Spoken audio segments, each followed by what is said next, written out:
decided that I'm gonna get ready and labor delivery because I'm not gonna have time to sit down and film a whole separate video. So I'm in my bathroom right now, and this is just gonna go up with a separate video with Vlogtober. But oh my god, my face is starting to, I've lost over like 10 pounds now. It's been like a week since yesterday since I delivered. But anywho, let's see.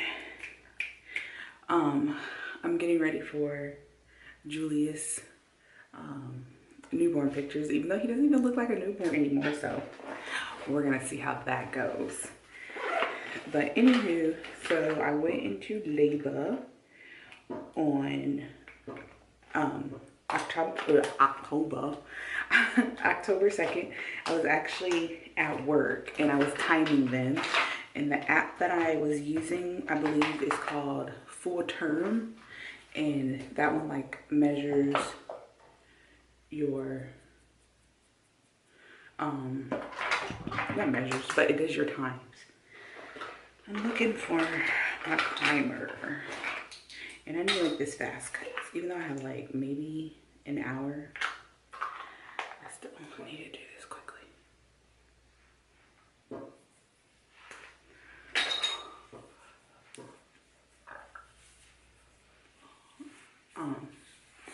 Yeah, I feel like I'm getting sick. So I was at work and I was timing them, and I timed them for an hour before my boss was like, okay, it's time for you to go home, because they were like 5 minutes apart and they were lasting for a good 2 to 3 minutes. So I got off work at like 3:37, and then I came home and I had to wait for Justin to get off of work, which I got off at 3:37. He didn't get here till like, oh my god, 3 hours later, like 6 something. It was a hot mess because his job is a hot mess. This needs to be sharpened. So it's hot in this bathroom though. Hold that thought. I just opened the room door because it was too hot. So we literally left here because Justin took a shower, and then I left my wallet at work. So my coworker was waiting for her to bring it to me. So she brought it to me. So I think we left here maybe like 7 or 8. And it's so funny because Justin was like, why does everything happen to you at nighttime? Why can't it happen to you in the daytime? I was like, technically I did have labor in the daytime. You just took forever to get off of work. And so my eyebrows ain't even done. Hold that though.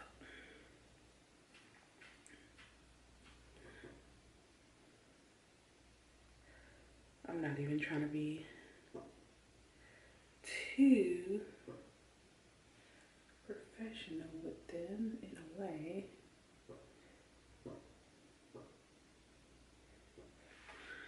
So, anywho, we went to the labor and delivery triage on the military base, because that's where I delivered, at the military base. And it was actually pretty decent. And a lot of people who are from here were like, no, we don't like the hospital, but it actually had a good experience. I probably should pull up my notes. Hold that though.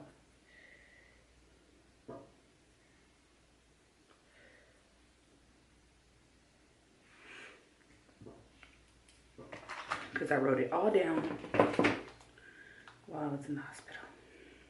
Notes. So I can tell you the actual order of events.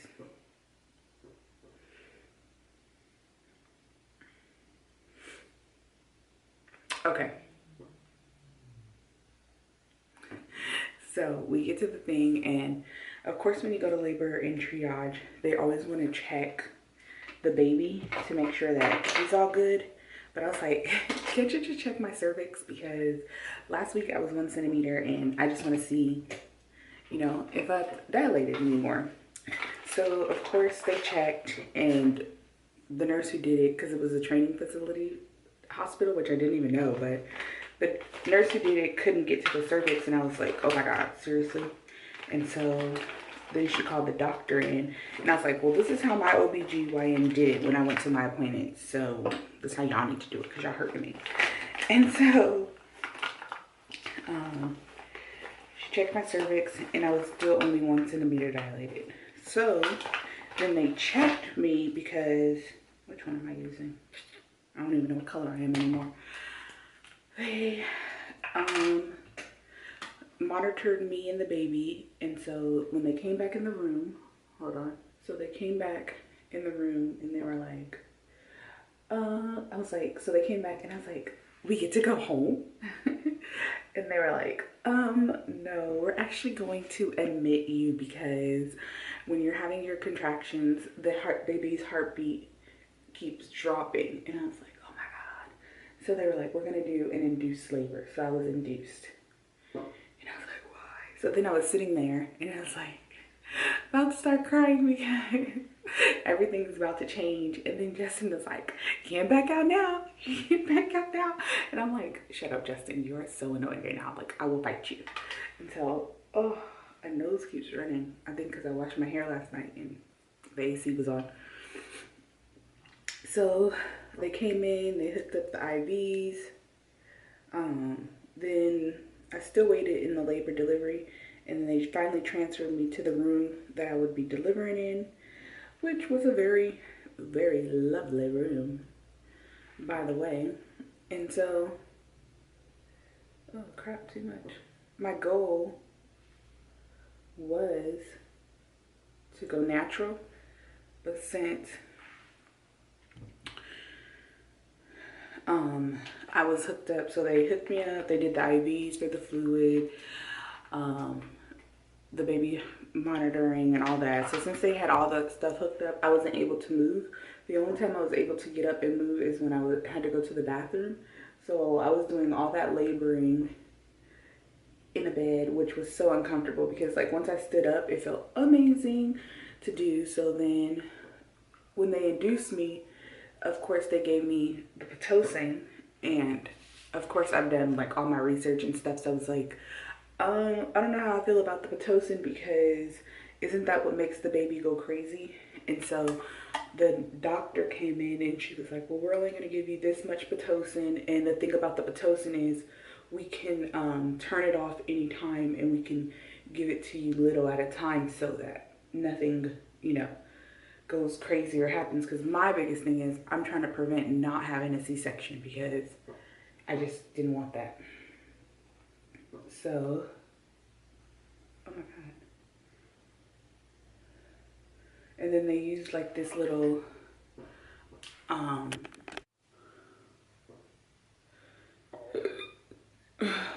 so they put the little fallopian tube inside. What that does is it gets me to 4 centimeters.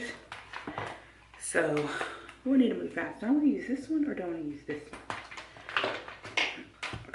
I only want to go for a neutral look with a little bit of pop. So yeah, so that gets you to 4 centimeters.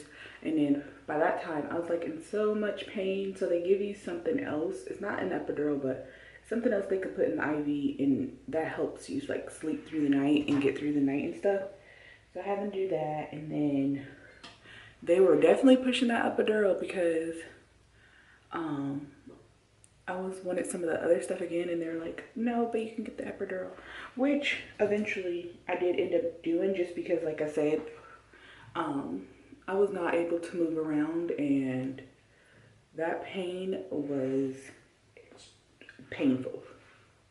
I ain't even gonna lie. So I was at 5 centimeters when I got the epidural. I think it was about 10 o'clock the next day. So I did do labor for like 10 hours. So I got it the next day.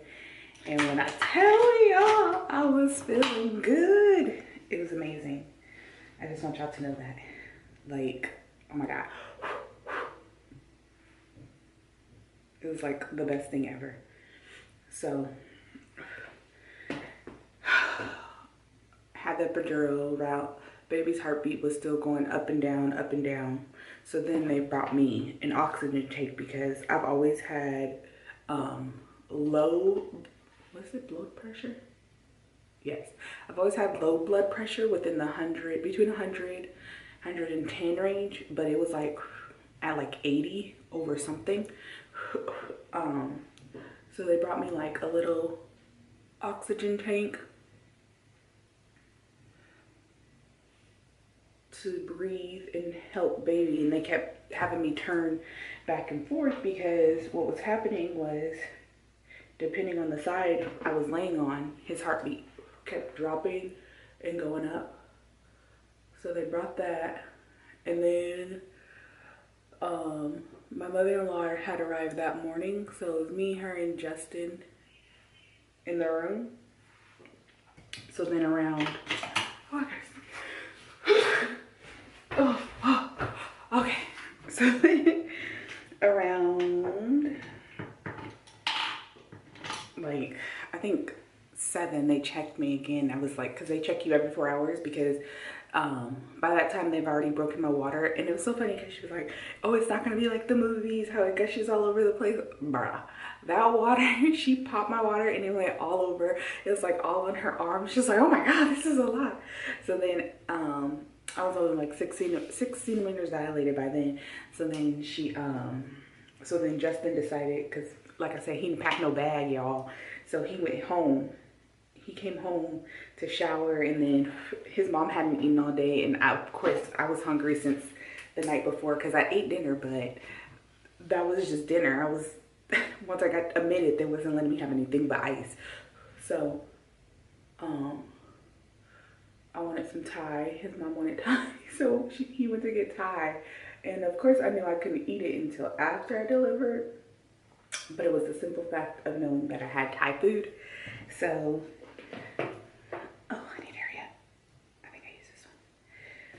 so Justin, I think he was taking his sweet time though, because listen, when he got back in the room, so he came back out. Okay, so I was 8 centimeters, and I was like, I need to push. So they checked me again, and they're like, well, you're not ready to push because you're only 8 centimeters. And I was like, well, I'm ready to do something, and they were like, well, do you think you need to go poop? And I was like, probably, I don't know. And so they're like, well, you're not ready to push, blah, blah, blah, blah. So they left, and every time I had a contraction, I just started pushing. Mind you, it was poop, like I had to go poop. But I was still pushing. I thought I was pushing a baby. But it was just poop. And so I just kept doing that, and it like was the best feeling in the world. Let me get some tissue, because my nose, Lord, really just leaked all over the place. I don't even know where I left off at, but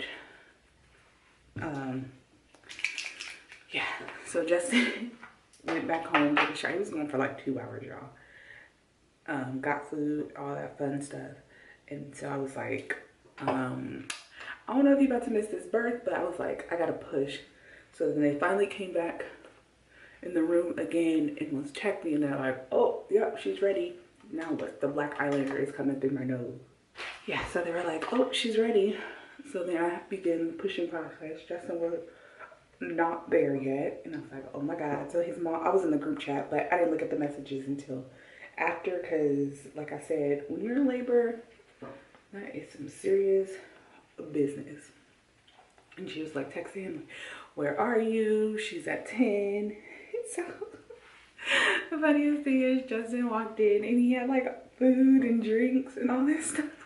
And all these doctors around the bed, and they were like holding my legs up and I'm like, oh, push, push, push. And his face was like, So yeah, he did make it back in time for that part. And then after, ooh, hey girl, need to fix that, but so after I was done, I was in labor according to my paperwork for 13 hours, and then I pushed probably for like 40 minutes when I was actually 10 centimeters, but I was actually already pushing.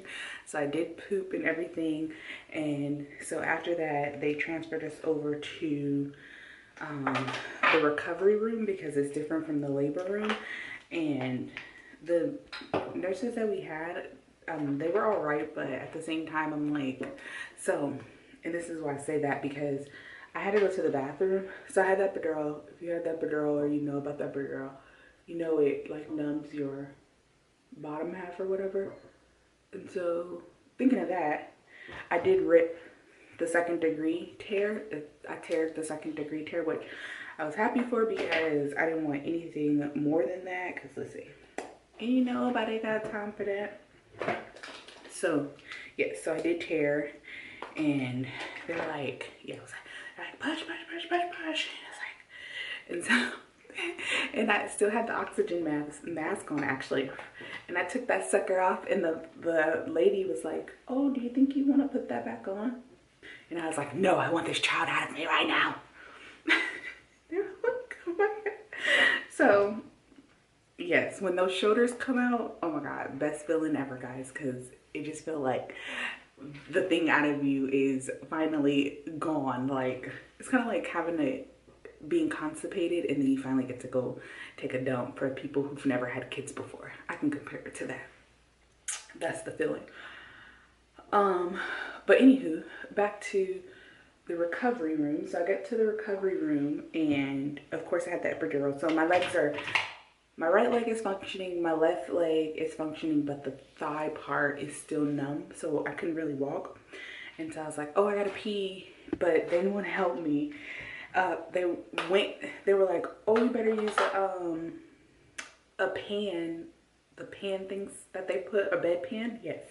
And I was like, I'm not using that. That's disgusting. Like, I was like, I'm capable of going to the bathroom on my own. They were like, oh, you can't walk? I said, oh, we about to learn right now. But that's the one thing that I didn't like, because I feel like you could have went and got a wheelchair. Like, that's your job. Like, you shouldn't force people to have to use a dead pan and whatnot. So, anywho, when Julius was born, he was 7 pounds, 10 ounces.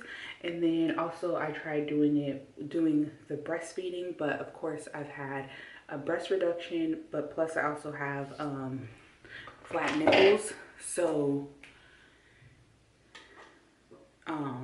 it was hard for me to breastfeed, which I knew that going in. So I started bottle feeding him on formula. Similac to be exact. But he actually likes the Infamil better.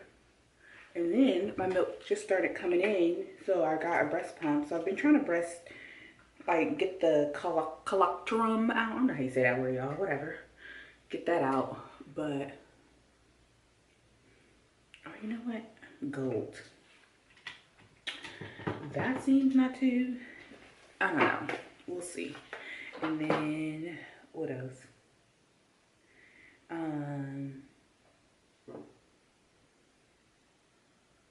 Yeah, so I think that's pretty much it when it comes to my labor and delivery. When they were letting me go, they were like, oh, you've been, hold on.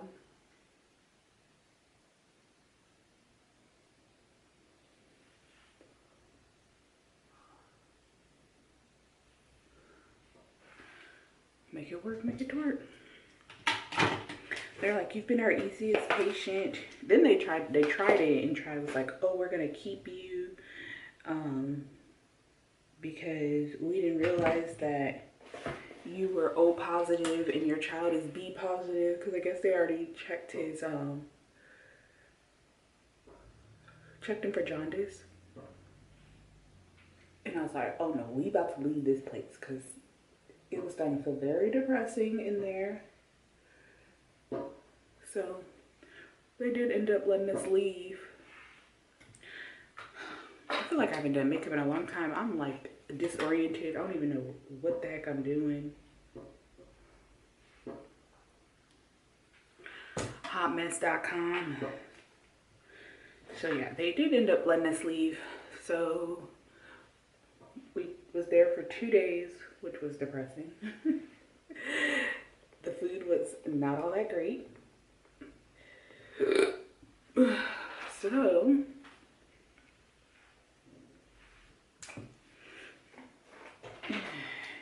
yeah, I think that's pretty much it when it comes to, you know,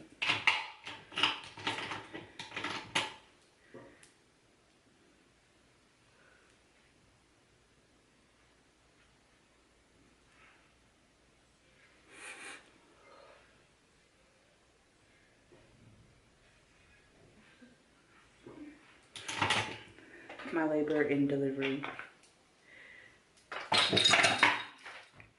The anesthesiologist came, talked to me about how I was feeling after the epidural. My back actually is just now starting to feel better. But I was having back labor, so if you never had back labor, then trust me, that epidural is not gonna feel like any type of pain. And I'm already like down 10 pounds. I think that was way too much.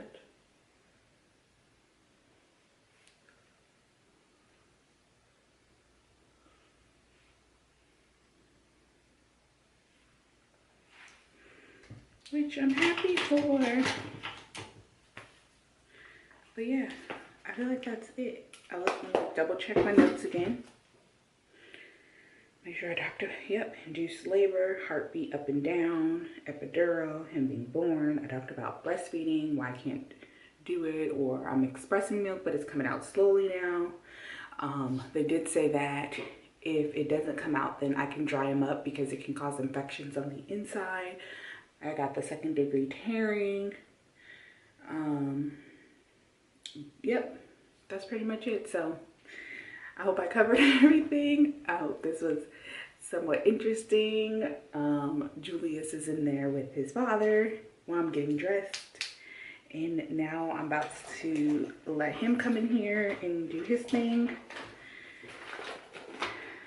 And yeah, thank you guys for watching. See you in the next one. Bye-bye.